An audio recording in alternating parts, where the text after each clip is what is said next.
I don't have much time, so I try to crunch as much info as I can. This lock can only hold this thing back for so long. My name is Icarus, a rather suiting name knowing what I got myself into.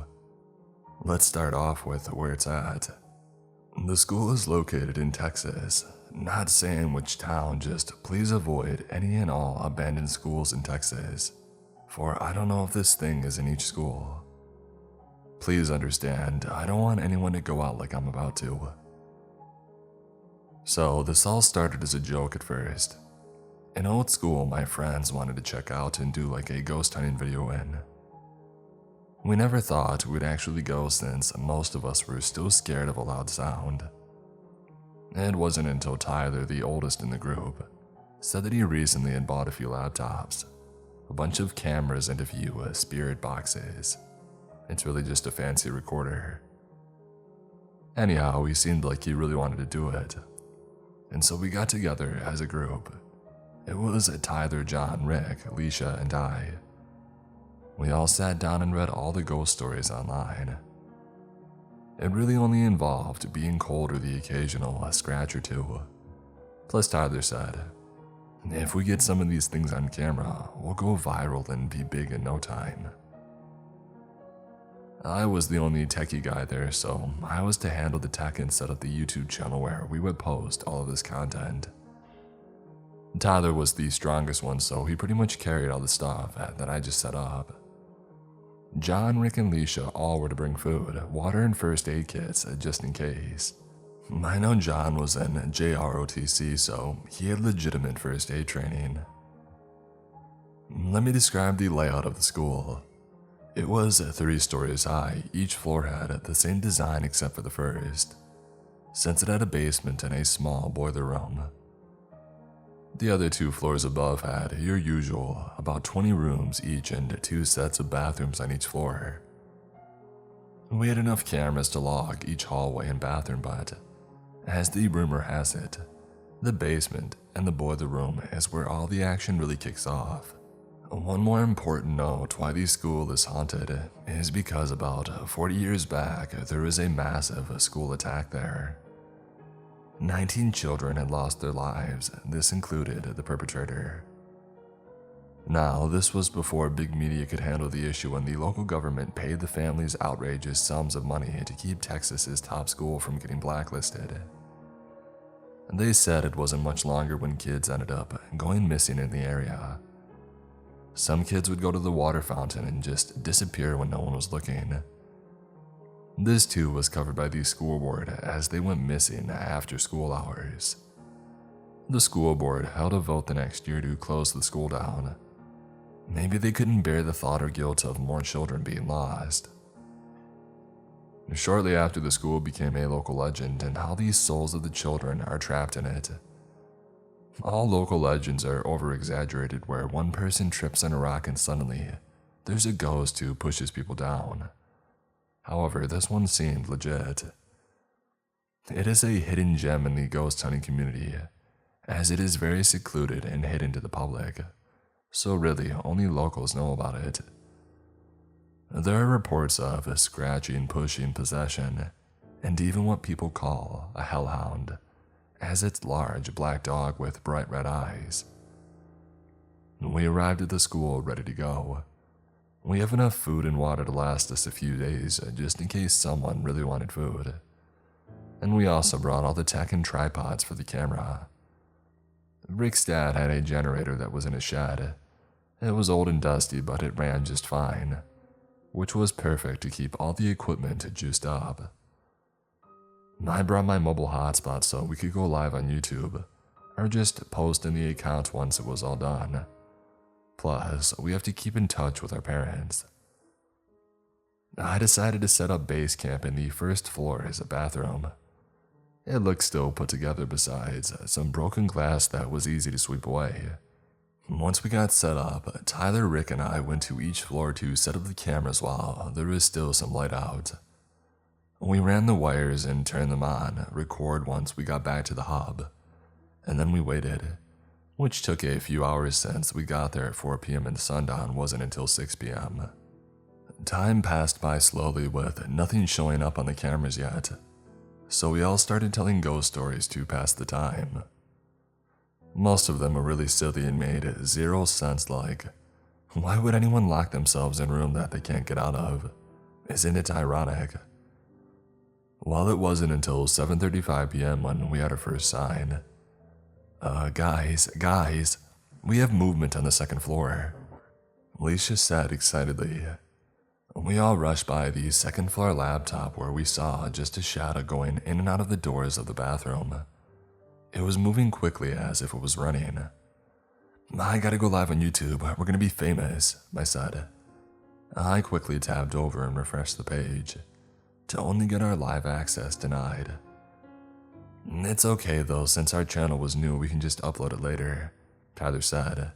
Looking back, he was so optimistic all the time. I set all the cameras to record and to signal us on any movement that was detected. As soon as I did, all the cameras dinged at the same time, letting me know something was moving on all of them. So we all chose a camera to look at. The second and third floor were firing off with tons of activity. Shadow people, orbs, random debris being tossed and doors closing and opening. It was very off-putting how it all started popping off. I got an eerie feeling. Like, have you ever had the sense of approaching or overwhelming dread? I started to sweat and panic. Everyone was so happy. "We're gonna be famous," Rick yelled out. Alicia and John were jumping up in joy, yelling stuff like, "Heck yeah, make some noise, it's gold." I looked at Tyler. He was white as a ghost. He must feel it too. I decided to pull him to the side and he saw my face and how worried I was. Now, this was out of character for Tyler to be scared. I've known him all my life and he's always been the protector type. I was the nerd and he was the big tough but lovable jock. Tyler was a senior and I was a junior. He always had my back and he was always by my side. So, when I know that something is wrong with him, I know. Tyler, yo big guy, snap out of it, we need to talk." I shook him. In doing so, he looked down and blinked a few times and with a straight face he said, "We need to leave now." He rushed to the laptops and grabbed them and the other part of the group was shocked. "What the heck, man, we're gonna be famous," said John. Tyler stared them down with anger. "You idiots, I'm trying to save us, we need to leave now. Forget the cameras, we can come back later in the daytime." Everybody gulped and saw that he was serious. And Tyler and I started jogging out and I had one laptop and he had the other. We were about to make it when we heard Alicia scream. I opened my backpack and threw my laptop in it and ran back in there without a second thought.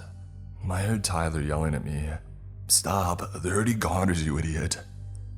I don't know what came over me, but it felt as if my body was moving on its own. As if my will to save my friends outweighed my fear of death.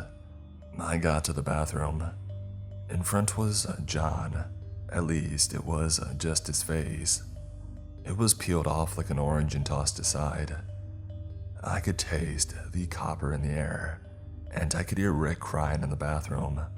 "No, please, we're sorry. Please, I don't want to go out like this." I can hear in the background the sound of Alicia gurgling. I don't know why I didn't just run. I had to see for myself. It felt like a dream, but it was really a nightmare. I slowly and as quiet as I could went into the bathroom, and I saw John's body flayed like a fish. I barely could hold back my vomit, and I could feel my vision blacking out, and then I felt a hand on my shoulder. I spun around and before I could scream, Tyler covered my mouth. We used sign language to communicate what was going on. I never knew just learning this on a whim would ever come in handy. "We need to get out and grab Rick while the thing is busy with Alicia," Tyler signed to me. "I know, but how will we do it?" In the background, we heard a loud crunch and Rick could be heard throwing up. It sounded like a watermelon popping. It took her head off. I could hear the squelching of it coming out of her neck. "Icarus, we need to stay focused. I can distract the thing. I saw it running on the first floor cams and it isn't very fast. I shook my head. What did it look like? It doesn't matter now, but it's not a wolf. Go hide in the girls' bathroom. I will lure it out and I'll meet you outside. I shook my head.